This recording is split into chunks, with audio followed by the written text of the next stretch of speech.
गोविन्द प्रसाद गिरीज्यू उहाँको हिजो जन्मदिन पनि परेको थियो। त्यसको उपलक्ष्यमा हामी सबै श्री परिवारले उहाँलाई हार्दिक मङ्गलमय शुभकामना गराउँछौँ र उहाँलाई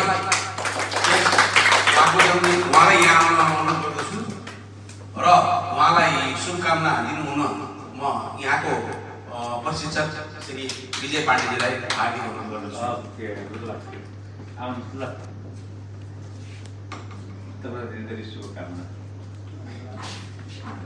गइसक्यो जाउँ। रश्मि आउनु बहिनी। प्रसाद आउनु सबै आउनु न। आउनु गइ जाउँ। ल खानु गइ।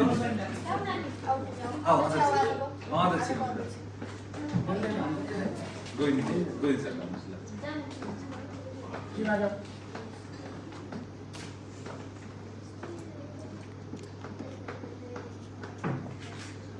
ओके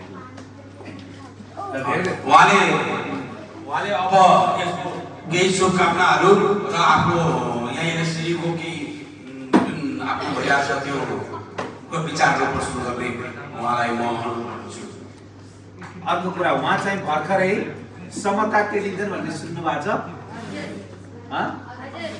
समता टेलिभिजन भन्ने छ, लुम्बिनी खबर भन्ने छ र प्राइभेट लिमिटेड लुम्बिनी खबर संचार गृह भन्छ जसलाई। के भन्छ? संचार गृह भन्छ। त्यसभित्र त्यो गृहभित्र के छ? टेलिभिजन छ, अनलाइन खबर छ, पत्रिका छ। त्यसको म्यानेजिङ डाइरेक्टर पनि हुनुभएको छ। म्यानेजिङ डाइरेक्टर हुनुभएको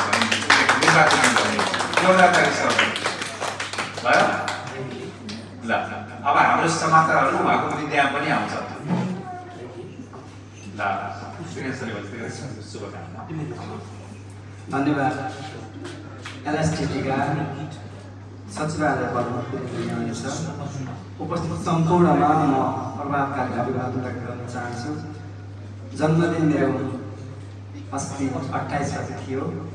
संयोगले आज शनिबार एलएसटीको यस गरिमामय हलमा मलाई जन्मदिनको अवसर पारेर पुष्पगुच्छ प्रदान गर्नुभएको छ। यो अति नै अमूल्य छ। म यसलाई गहन रूपले एलएसटीसँग जोडिएर आज एउटा सङ्कल्प छ। त्यो सङ्कल्पमा म नियमित र निरन्तर एलएसटीसँग जोडिने सङ्कल्प गर्दै 2081 सालमा विभिन्न उतार चढावहरू देशले भोग्यो, हाम्रो समाजले भोग्यो, हामीले भोग्यौँ। तथापि 2082 सालको सुरुवातसँगै जुन आज यहाँ हाम्रा साना भाइ बहिनीहरूको प्रतिभा छ, हामीले धेरै नयाँ कुराहरू पाइरहेका छौँ।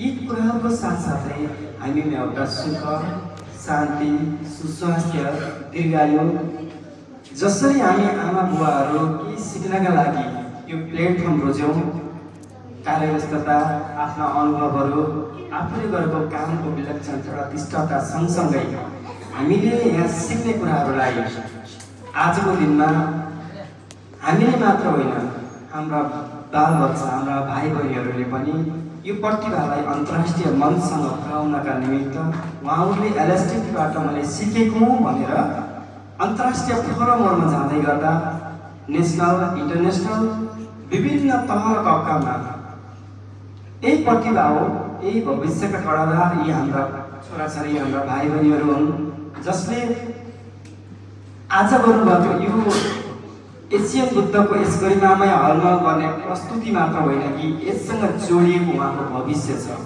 त्यसका लागि एलएसटी एउटा यस्तो फोरम हो जसले उहाँहरूको भविष्य निर्माण गर्दैछ।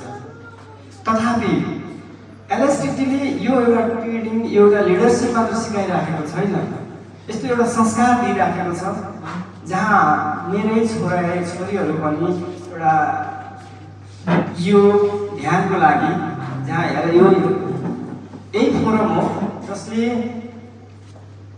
तपोभूमि विभिन्न ध्यानहरू गर्नका निमित्त पनि उहाँहरूलाई सृजित गरिराखेको छ, जसले हाम्रा भाइ बहिनीहरूको एउटा मनोबल हिसाबले, उहाँहरूको भावनाको हिसाबले, उहाँहरूलाई पढाइ, शिक्षा, दीक्षा र संस्कारको हिसाबले सम्पूर्ण कुराहरूको लागि आजको दिनमा यो प्लेटफर्म अनिवार्य प्लेटफर्म भएको मैले बुझेको छु।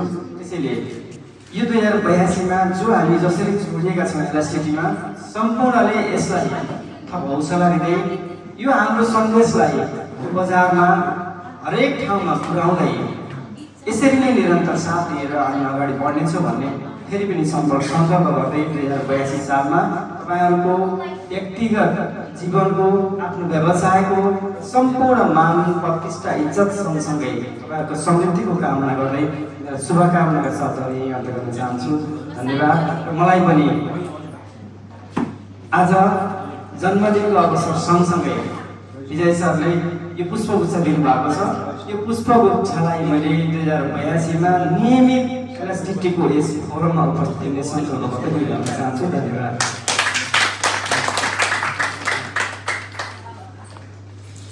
भाषण त राम्रो